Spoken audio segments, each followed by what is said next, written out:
At Arizona State University, we're bringing world-class education from our globally acclaimed faculty to you. Earn your degree from the nation's most innovative university. Online. That's a degree better. Learn more at asuonline.asu.edu. Welcome to our deep dive into Nordstrom. We've got some fascinating material here. Articles, press releases, even some stuff from fashion magazines. We're not just going to trace their history, but also try to figure out how they're doing in this crazy world of online shopping. Yeah. You know, it's interesting. We tend to think of Nordstrom as like luxury and high-end fashion, but their story starts way more humbly. I was surprised to find out they started as a single shoe store. Single shoe store? Back in 1901 in Seattle. Oh. Just shoes, no clothes until the 60s. Really? Yeah. Founded by John W. Nordstrom and Carl F. Wallen. And stayed a family business even as it grew, which is interesting. Yeah. That family element has really shaped who they are. John's sons, Everett and Elmer, took over and really pushed to expand. Even today, family members have key positions. Makes you wonder how that's impacted their decisions over the years. That's a great question. Definitely adds a layer of complexity to trying to understand their business model. And speaking of their business model, we can't forget Nordstrom Rack. I mean, who hasn't gotten a designer deal there? It's like a retail phenomenon. Totally. Nordstrom Rack started as just a clearance outlet back in '75. Just a way to, move extra inventory. But then it evolved into something much bigger. It wasn't just discounts. It was like a unique off-price experience. Yeah, they didn't just dump discounted stuff in a bin. Nordstrom Rack still feels curated, stylish. That's what made it so successful, right? Mm-hmm. Appealed to shoppers who wanted designer brands but didn't want to pay full price. It's interesting because their success with Nordstrom Rack kind of inspired other retailers to make their own off-price brands. It changed the retail landscape. It's like they tapped into a whole new market and redefined it. But then the internet came along and everything changed again. How did Nordstrom deal with that shift to e-commerce? They were early adopters, actually, which might surprise some people. Nordstrom.com launched back in '98, long before a lot of traditional retailers even thought about online shopping. They, recognized the potential early on. That's a pretty bold move for a company so rooted in, physical stores. And it paid off. But then they went even further with their digital marketplace, launched in 2023. Now, this is where it gets interesting. This wasn't just about selling their own brands online. It was about opening their platform up to other vendors. It's a whole different model than, a traditional e-commerce site. They're creating their own online department store, but with that, Nordstrom seal of approval, It broadens their reach, expands their products, and potentially brings in a whole new customer base. Exactly. And it puts them in direct competition with giants like Amazon. So the question becomes, can they stand out in this crowded online marketplace? Can they keep that brand identity and customer loyalty when they're not, the only ones controlling the platform? Those are great questions. They really highlight the challenges and opportunities that come with such a big change. Speaking of challenges, we can't ignore the retail apocalypse that's been hanging over the industry. So many traditional department stores are struggling. What's caused this so-called apocalypse? And how does Nordstrom fit into all of that? It's complicated. E-commerce has definitely played a big part. But there's other stuff, too, like changing consumer habits, the decline of malls, more competition from, fast fashion. And their stock price, which is at 22.62 USD. As of? November 29th, 2024. It kind of reflects that uncertainty. Yeah, it does. But here's the thing. Nordstrom isn't just sitting around waiting. They're actively trying to adapt and change. Like taking the company public. Taking the company public. Yeah, back in '71, wasn't that a big move by Bruce Nordstrom, the grandson of the founder? Right. Taking the company public in '71 allowed him to, raise capital for expansion and growth. But it also changed things. New pressures, responsibilities. And Bruce Nordstrom was a big part of launching Nordstrom Rack, too, right? Yeah, he was. So he definitely shaped the company. Sadly, he passed away in 2023. At the age of 90, kind of the end of an era for the family. His legacy is still there, though. Yeah. And his influence can still be seen in the company's culture, their commitment to customer service. Which is something they're famous for, that exceptional customer service. It's almost their, trademark. And it's a key difference. In a market that's gotten so crowded, consumers have so many choices now. It's not just about offering a good product anymore. So how does Nordstrom's customer service set them apart? What makes it so special? You've got personal stylists. Free shipping and returns, a flexible price matching policy. They're willing to go the extra mile to make you feel valued. It's like they're trying to create a more personalized experience, like going back to the days of like the small local shop where everyone knew your name. That's a great analogy. And then you have the Nordy Club, their loyalty program, Right. designed to further enhance that connection. Right. It's not just some basic rewards program. They have exclusive perks, early access to sales, and even that app, Rush the Rack, for early access to new in-store stuff. It's about building a community, Yeah. a feeling of belonging, which is super valuable these days. So we've got this company with a rich history, a strong family legacy, a commitment to like amazing customer service, and a willingness to adapt to the digital world. But the question is, Yeah. what's next for them? Right. How do they navigate this crazy retail world? What's their future hold? Stay tuned, because we're going to dive into those very questions after. We're back and ready to really dig into what the future holds for Nordstrom.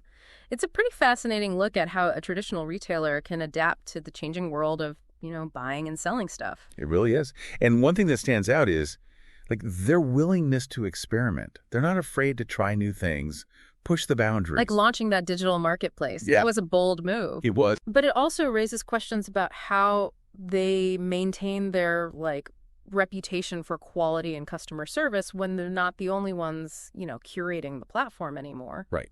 It's a balancing act. They need to make sure those third-party vendors on the marketplace meet their standards. They can't afford to water down their brand by offering subpar products or experiences. And they need to figure out how to bring that famous Nordstrom customer service to the online world. It's one thing to give personalized attention in a store, but how do you do that online? It's a challenge for any retailer going digital. But I think Nordstrom's in a good spot to figure it out. They've already shown they're committed to integrating their online and offline experiences. Like with their BOPUS program, buy online, pick up in store. Right. And that Rush the Rack app, which gives Nordy Club members early access to stuff in the store. Exactly. Those are great examples of how they're kind of blurring the lines between physical and digital, creating more seamless and convenient experience for the customer. And they're still investing in tech and innovation. But looking beyond the digital, what other opportunities are there for Nordstrom to grow? Well, one area that's becoming super important for retailers is sustainability. Sustainability. Yeah, customers are more aware than ever about the environmental and social impact of what they buy. It's not just about the product, it's about the values of the brand. Exactly. And Nordstrom has already taken some steps in this direction. They have initiatives around ethical sourcing, reducing waste, and promoting circular fashion. But there's always room to do more. Could they become a leader in sustainable retail? Set a new standard? I think they could. It would take a big commitment, though. Resources, strategy, the whole 9 yards. Yeah. But if they could pull it off, it would really resonate with those customers who are looking to, shop their values. And it's not just about doing the right thing. It's good for business, too. Sustainability can save money, make things more efficient, and boost their reputation. For sure. It's a win-win. It's something Nordstrom could use to stand out in the crowd. So digital expansion, focus on sustainability. But what about their physical stores? They have a lot of them, and the traditional department store model is, it's facing challenges. Right. And this is where Nordstrom has a real chance to redefine what a physical store can be. It's not just a place to buy stuff anymore. It's about the experience. So less about rows of clothes and more about interactive displays, events, maybe even community spaces. Exactly. Turn those stores into destinations, places where people want to hang out, even if they don't buy anything. It's about that emotional connection with the brand, something online stores can't really replicate. Right. And it plays to Nordstrom's strengths, their customer service, their personalized approach, their curated selection. It's interesting to think about how they could use those strengths to create a truly unique and engaging in-store experience. And it's not just about getting new customers. It's about keeping the ones they have. Building loyalty is crucial when there are so many options out there. So as we think about Nordstrom's future, it seems like they're at a crossroads. They have this long history, a solid base, but they're also facing big challenges and a rapidly changing world. And it's in that space, that challenge and change, where real innovation happens. Which takes us back to the question we asked earlier, what does Nordstrom's next chapter look like? That's what makes this whole deep dive so interesting. We're not just looking at the past, we're trying to figure out where they are now and where they might be going. And to do that, we need to think about the bigger picture, not just the company itself. Right. The whole retail landscape is always evolving, consumer tastes are shifting, tech is disrupting everything. Absolutely. So how does Nordstrom deal with all this? How do they stay relevant and successful when everything's changing so fast? The key, I think, is to embrace change. Be adaptable. Be willing to experiment. And never forget their core values, that focus on customer service, quality, and experience. Those are the things that have made them stand out for over 100 years. Exactly. Those are the things that will guide them as they move forward. And with that, we come to the most important part of this deep dive. You, the listener. We've looked at Nordstrom's history, analyzed their present, and thought about their future. But now is your turn. Now it's time to turn things inward. What sticks out to you? What did you learn? What does Nordstrom's story tell you about business? The power of adapting and, staying ahead in a world that never stops changing. We've given you the puzzle pieces. Yeah. Now it's up to you to put them together. The value of this deep dive isn't just about, learning stuff. It's about using it.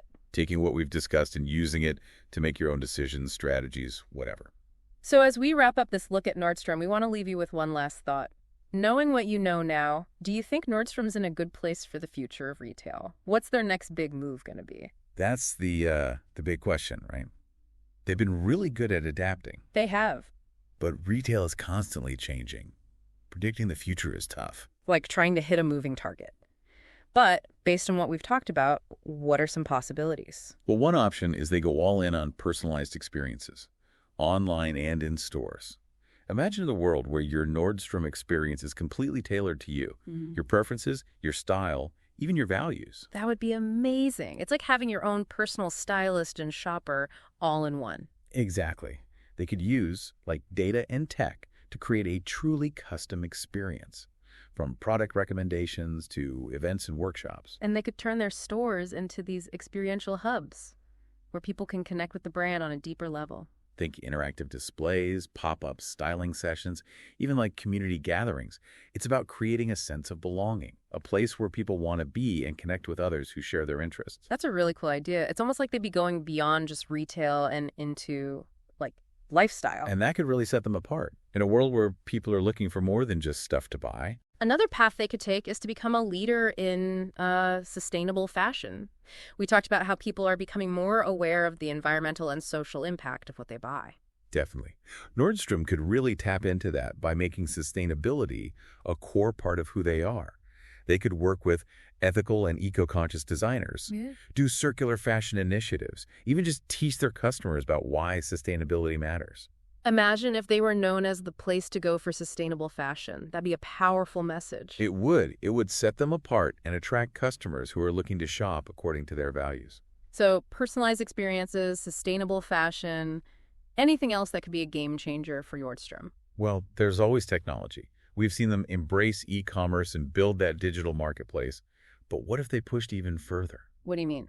Imagine incorporating virtual reality or augmented reality into shopping.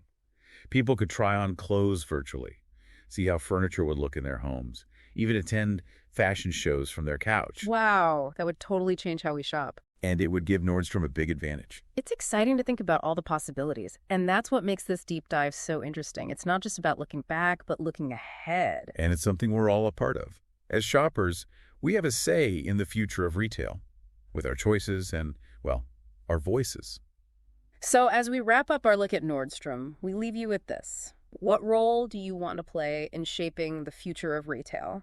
What kind of shopping experience do you imagine for yourself and for, future generations? Keep those questions in mind as you shop, because in the end, the future of retail is up to all of us. That's it for our deep dive into Nordstrom. We hope you learned something and maybe even started asking some new questions. Remember, this was just a taste of their story, a little exploration just for you. Keep exploring, keep asking questions, and keep discovering the fascinating world of retail. Today is your lucky day. Today is the day that our $3 website works for you, paying you directly to your PayPal daily. Imagine $3 ongoing continuous payments to your PayPal account. Imagine falling asleep and waking up to $300 in your PayPal account. How would this make you feel? How could this help you? What bills could you pay? What kind of fun could you have? What does that retirement look like now? All for a one-time payment of $3. This website is DFY done for you, fully built and completely hosted, and never stops collecting payments for you. You have spent $3 on coffee on a regular, but that coffee won't help you create multiple streams of income. Click the link below.